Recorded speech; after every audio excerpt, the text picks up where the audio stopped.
അത് 1 minute time ഉണ്ട്, തിന്നോ.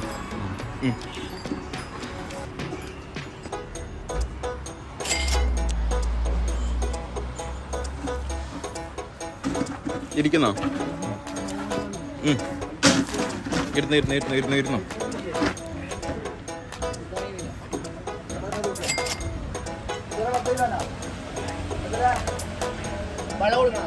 നൈസ് പരിപാടി അല്ലേ ഗൈസ്? വ്യൂവേഴ്സ് നോക്കിക്കൊടുക്കുകയാണ്. വളം വേണോ? 32 സെക്കൻഡായി. ടൈം പോയിക്കൊണ്ടിരിക്കുകയാണ്. സ്പീഡ് ഒന്നും അത്രയും ബെറ്റർ. ഓക്കെ,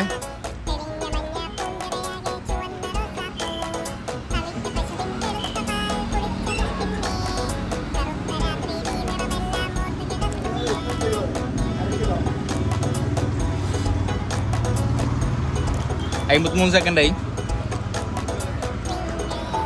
അപ്പോൾ വേണോ? ഒന്ന് വേണം എടുത്തോ, മതിയാ. അപ്പോൾ ഈ ഗോട്ട്